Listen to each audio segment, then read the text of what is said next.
Woo! How about them Pittsburgh Penguins? Now, I know I did say the Sharks won it in 6, and it easily could have been that way. So to real quickly recap all 6 games of the Stanley Cup final, the Sharks should have easily taken Game 1. The Penguins won on a Sharks mistake within the last 2.5 minutes. If Paul Martin could defend that shot before Bonino takes it, maybe the Sharks win in overtime. As well as Game 2, the Sharks should have easily won Games 1 and 2. They could have won 1, 2, 3. And the Penguins, of course, would have, of course, won Game 4. And then the Sharks winning Game 5. They could have easily won it in 5. I know I did get a comment saying that the Sharks would win it in 5 or 6. And it easily could have been that way. Like maybe if one thing goes a little bit differently in one of the Penguins' victories, the Sharks probably end up taking home this championship. It was a hard-fought series. The Penguins have went through a lot this season. A lot of trades and a lot of signs and a lot of movement in the coaching staff. It was a hard season to come by. And this championship makes it all worth it. I mean, think about it. Let's fast forward. Let's rewind. Let's rewind to last season after the first round of losing the Rangers in 5 in overtime. There was talks amongst the Penguins fan base that Mike Johnston was not the guy to move forward. However, he stayed the coach. But then when it came to December, they let go of Mike Johnston, and in came Mike Sullivan. Now, Mike Sullivan had previous success with the WBS League. And if you're unaware of what that is, it's basically the amateur NHL league. It's the professional amateur hockey league. Kind of like to give you a description of it.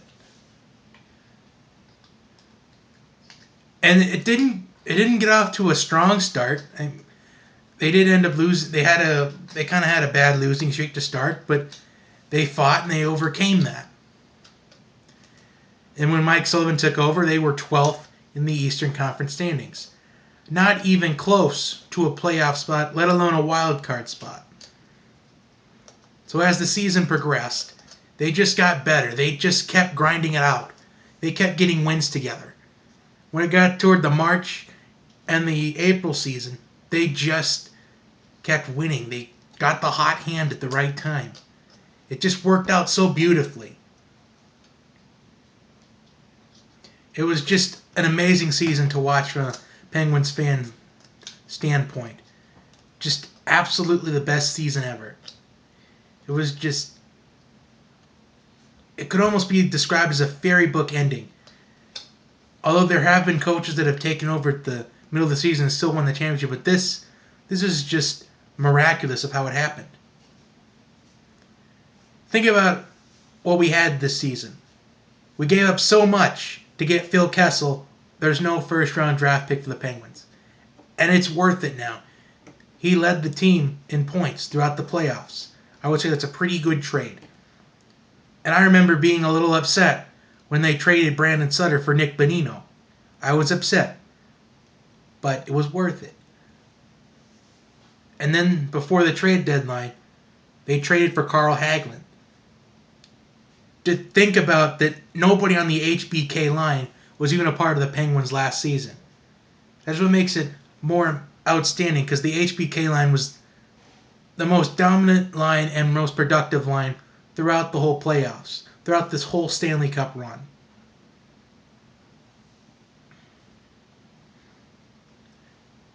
But before the playoffs, Evgeny Malkin went down. He was expected to miss about 6 to 8 weeks. But he came back right as soon as the playoffs were starting to begin. He came back in Game 2 against the Rangers. And boy, did it really help out the Penguins a little bit.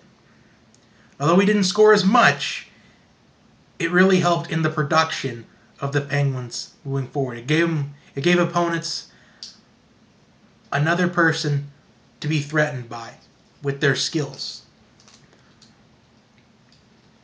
So let's recap the whole playoffs.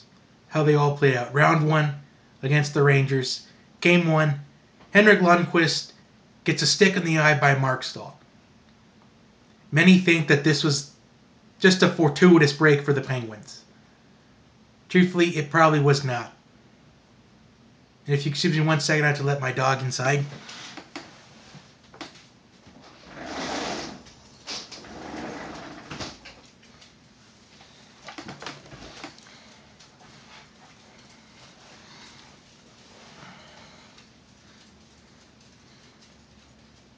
Could have been fortuitous. It probably could have. But I did say in the overall playoff prediction video that the Penguins were going to finally crack Henrik Lundqvist this year. And they kind of did. Especially that dominating second period in Game 5 where they scored 4 unanswered goals.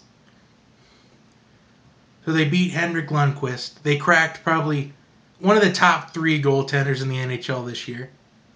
Yes, he's one of the best goaltenders in the league, but this year I think he was about 3rd. Second round against the Capitals, the President's Trophy winners. Everybody thought that the Capitals and Penguins series were going to go to 7. It was hyped up to be that way. But after losing Game 1 in overtime, the Penguins fought to win Game 2. So they split it up. And then they ended up winning Games 3 and 4 at home. Then in Game 5, the Washington Capitals converted on the power play enough to win the game. And then Game 6 came along in Pittsburgh, a chance to move on to the Eastern Conference Final. And the Capitals were able to get back into the game because the Penguins had some delay of game penalties where they cleared the puck into the crowd.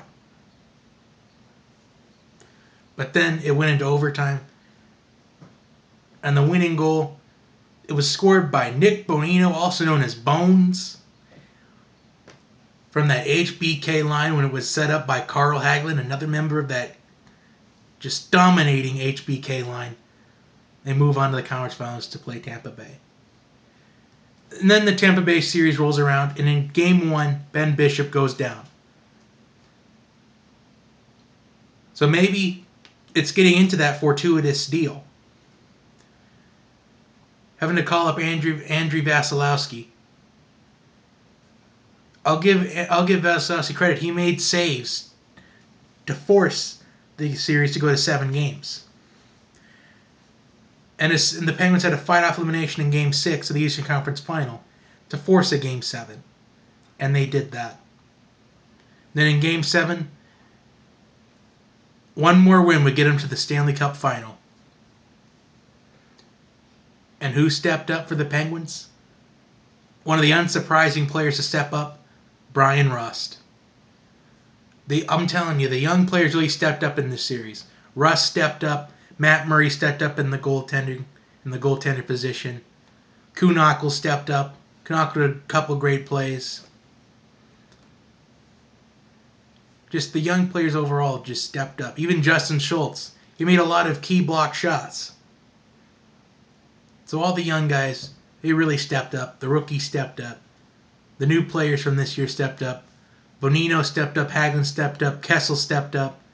When Crosby Malkin couldn't, the HBK line did. Brian Rust did. Kuhnhackl made some plays. Schultz made some great plays. Matt Murray made the saves he needed to get to the Stanley Cup Final. Now to the Stanley Cup Final, the Sharks versus the Penguins. Game 1, Nick Bonino scores the game-winning goal in Game 1. Chris Letang gets the key assist to Bonino so he can shoot the puck for the game-winning goal. Then in Game 2, Connor Sheary, another rookie to step it up, another young guy to step it up. He sunk in the game winner in overtime. Game 3, the Sharks won that one in overtime. Game 4, Eric Fehr, he also stepped it up in Game 4 by scoring the game-winning goal to make it 3-1. Then in Game 5, Martin Jones made the saves to keep the Sharks in this series to force it to 6. So if it wasn't for Martin Jones, like if the Sharks didn't have Martin Jones this year, because they traded to get Martin Jones from the Bruins. So if they didn't trade Martin Jones, I don't think the Sharks are even close to the Stanley Cup Final. But in Game 6, it started off with the defense, and Brian Dumoulin sinks a power play goal. But then Logan Couture ties it up a little bit into the second period. But then a minute later, Chris Letang steps up and sinks in what is the game winner. But then at the end, with just over a minute left, Patrick Hornquist, the guy that scored the first goal in the playoffs, scores the last one in the playoffs as he sinks an empty net with a minute and 2 seconds to win the Stanley Cup. So from a Penguins fan perspective, we're used to winning Stanley Cups with new coaches. We did it with Dan Bylsma in 2009. Now we do it with Mike Sullivan in 2016. Well, that's going to do it for the Penguins playoff season, kind of season playoff review. Share this with your fellow Penguins fans. Like and subscribe to the channel. Have a good day, everyone.